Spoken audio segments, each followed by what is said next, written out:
साई राम ओम गुरु। अध्याय 45 उपचारात्मक तकनीक हीलिंग। हीलिंग शब्द का अर्थ उस आशीर्वाद से है जो किसी को हृदय की गहराइयों से दिया जाता है। ऐसा करने से उस व्यक्ति की परेशानियां समूल नष्ट हो जाती हैं। हीलिंग लेन देन की प्रक्रिया के समान होती है।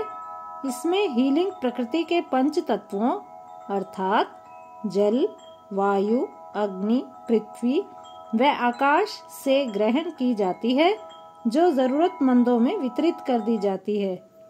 प्रत्येक व्यक्ति में स्वयं को तथा दूसरों को हील करने की क्षमता होती है। जो लोग दूसरों को हील करने में निपुण होते हैं, वे कुछ चरणों का अनुसरण करते हैं। जैसे सबसे पहले जिन्हें हीलिंग की आवश्यकता होती है, उन्हें समझाया जाता है कि प्रकृति में इस प्रकार का उपचार निरंतर चलता रहता है। फिर ऐसे लोगों में स्वयं को समझने के लिए आत्मविश्वास जगाना होता है। उसके पश्चात उन्हें विश्वास दिलाना होता है कि स्वयं को भी हील किया जा सकता है। इन 3 चरणों के आधार पर व्यक्ति विशेष पंचभूतों की ऊर्जा को ग्रहण कर पाता है, जिससे उसकी समस्याएं हल हो जाती हैं। वास्तव में इस सृष्टि का हर जीव स्वयं को हील करने की क्षमता रखता है। ब्रह्मांडीय शक्ति प्रति क्षण हमें आशीर्वाद देती रहती है, बल्कि हम उसे पूर्ण रूप से प्राप्त करें इस बात की प्रतीक्षा में रहती है। यह शक्ति हमारी नकारात्मक ऊर्जा को सकारात्मक ऊर्जा में परिवर्तित करने के लिए सदैव तत्पर रहती है। सारी सृष्टि में केवल पृथ्वी ही जीवन केंद्र है। भले ही सृष्टि में करोड़ों ग्रह नक्षत्र हैं, फिर भी जो गुरुत्वाकर्षण शक्ति पृथ्वी पर है, वह और कहीं भी नहीं। पंचतत्व इस गुरुत्वाकर्षण शक्ति को समाहित कर हमें हील करते हैं, ताकि हम रोग मुक्त रहकर स्वस्थ जीवन व्यतीत कर सकें। जिस प्रकार मोबाइल फोन के कार्यरत रहने के लिए बैटरी की आवश्यकता होती है तथा बैटरी को चार्ज करने के लिए बिजली की, उसी प्रकार हमारे शरीर को निरोग रखने के लिए हीलिंग की आवश्यकता होती है तथा हीलिंग के लिए साधना की। साधना के निरंतर अभ्यास से चक्र क्रियान्वित होते हैं, जो हमें हील करते हैं, जिससे हमारे अंदर ऊर्जा का संचार होता रहता है। ग्रहों से आने वाली ऊर्जा पृथ्वी को प्राप्त होती है, जिससे पंच तत्वों की शक्ति और भी अधिक सक्रिय हो जाती है।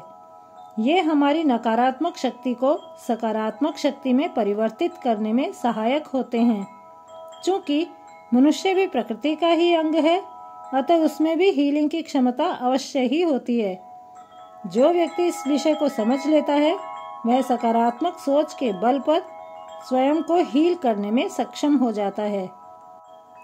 अधिकतर लोगों को पृथ्वी द्वारा प्रेम पूर्वक प्रदान की गई शक्ति समझ नहीं आती।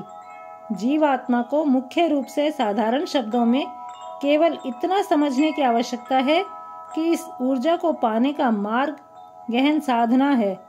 जो व्यक्ति तन्मयता से गुरु के मार्गदर्शन में साधना करता है, उसके चक्र अवश्यमेव क्रियान्वित होते हैं।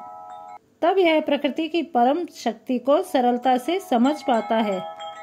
आकाशीय ऊर्जा को पाकर मनुष्य के जीवन काल में वृद्धि होती है। जिस प्रकार जन्म के बाद से हमारे शरीर को नहाने, धोने, खाने, पीने आदि नित्य क्रियाओं की आदत पड़ जाती है, उसी प्रकार मन को भी नित्य अभ्यास द्वारा ध्यान लगाने की आदत डाली जा सकती है। साधना कोई कठिन अभ्यास नहीं है। एक बार नियमितता आने पर यह स्वतः होने वाली क्रियाओं में सम्मिलित हो जाती है। हीलिंग की विधि। वास्तविक जीवन में लोगों के उपचार के लिए इस तकनीक का अभ्यास केवल निपुण व्यक्तियों द्वारा ही संभव है। महान योगियों से पूर्ण प्रशिक्षण पाकर अपने भगवान व गुरु के आशीर्वाद के बाद ही कोई इसका प्रभावशाली ढंग से प्रयोग कर सकता है। तभी किसी और की नकारात्मक ऊर्जा को सकारात्मक ऊर्जा में परिवर्तित किया जा सकता है। हिमालय पर रहने वाले योगी इस महान कला का सहज रूप से प्रयोग करते हैं। सबके लिए हिमालय जाकर हीलिंग लेना संभव नहीं, इसलिए वहाँ के महात्मा ओम गुरु जैसे महान लोगों का चयन कर उन्हें जन सेवा के लिए तैयार करते हैं। जय साईं राम, जय ओम गुरु।